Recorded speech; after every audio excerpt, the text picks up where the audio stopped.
Vous vous souvenez de WeWork? Oui, ces espaces de coworking pour freelance et hipsters visionnaires qui adorent avoir le choix entre 36 sortes de café. D'après Adam Neumann, son fondateur, WeWork était même carrément censé changer la manière dont les gens travaillent, dorment et élèvent leurs enfants. Les financeurs du monde entier avaient alors gobé le discours de ce charismatique entrepreneur en investissant des milliards dans ce qui devait être l'utopie du millénaire et la plus performante de toutes les startups.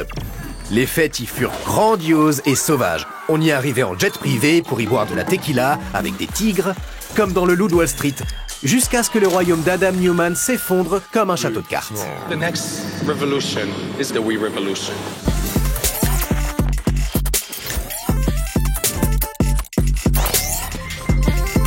L'histoire de WeWork, c'est celle d'Adam Neumann et de son maître 96 de culte de la personnalité. Un visionnaire, mi-homme, mi-pitch, qui entend au départ louer des bureaux pour éveiller la conscience collective. Car l'esprit de WeWork, c'est faire passer l'intérêt commun avant celui des individus. Le tout au sein de la nouvelle économie numérique. Mais avant ce projet pharaonique et philanthropique, Neumann fourmillait déjà d'idées d'entreprise. Citons par exemple son concept de chaussures pour femmes à talons rétractables ou encore son prototype de grenouillère munie de protège-genoux. Génial, non?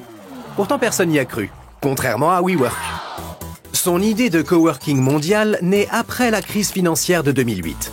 À l'époque, les prix de l'immobilier à New York étaient au plus bas et de nombreux bureaux et immeubles d'habitation étaient vides. Quelle aubaine! Neumann, sa femme Rebecca et son partenaire commercial Miguel McKelvey lancent alors WeWork dans un immeuble en briques rouges de Soho, en plein cœur de Manhattan. Ils commencent par sous-louer des bureaux à des travailleurs indépendants et perçoivent ainsi plus d'argent qu'ils n'en devaient aux propriétaires. Les esprits créatifs sont aux anges. Les locataires de Neumann sont considérés comme les membres d'un groupe qui échangent et s'inspirent mutuellement. Et la kombucha coule à flot. Incredible group of people. Everyone that I've met through the WeWork community has been absolutely awesome, and all the staff here are incredible. So, let's continue.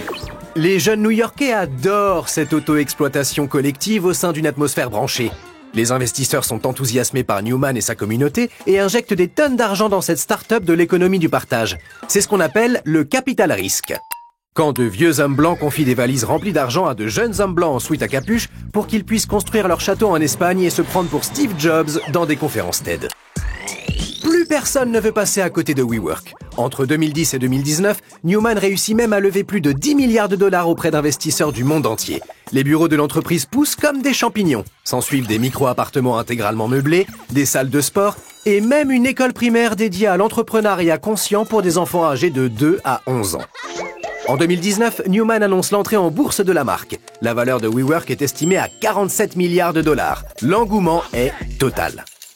Mais pour qu'une entreprise soit cotée en bourse, elle doit fournir au préalable de nombreux documents permettant aux experts et aux analystes de se faire une idée de ses résultats financiers.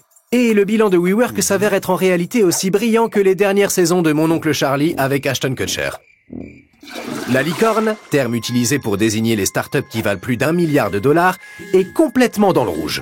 Chaque heure, WeWork dépensait près de 219 000 dollars sans avoir encore engrangé un seul centime de bénéfice en une décennie. Sur la seule année 2018, l'entreprise enregistrait même une perte de 2 milliards.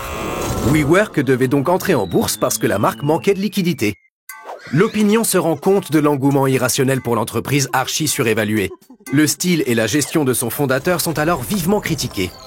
Adam Neumann était pourtant l'incarnation même de WeWork. Un accro au travail qui déambulait pieds nus tout en parlant de vision et de spiritualité pour soi-disant changer la face du monde. Neumann comparait son entreprise à une révolution, alors qu'en fait, il n'a fait que louer des bureaux à des freelances qui autrement auraient traîné chez Starbucks. That energy is something that's hard to explain. It's something that either you feel it or you don't. And it's an energy of people doing their own thing while actually still being part of something greater than themselves. We like to call it the We Generation.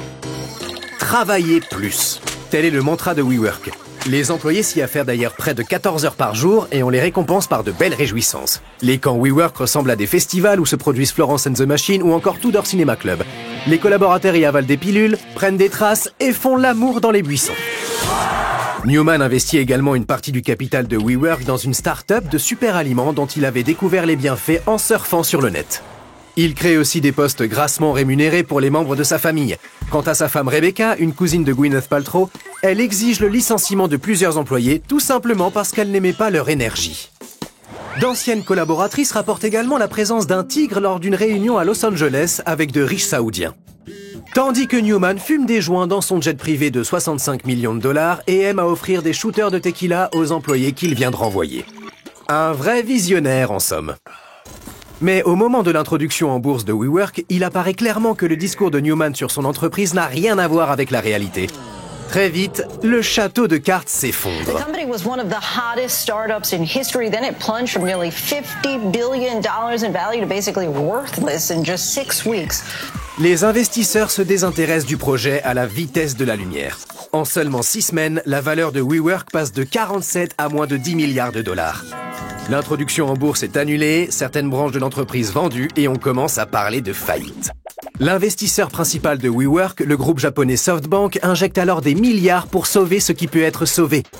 Et tandis que des milliers de personnes perdent leur emploi suite à ce fiasco, Newman et ses avocats négocient une indemnité d'1,7 milliard de dollars pour son départ. Tout va bien.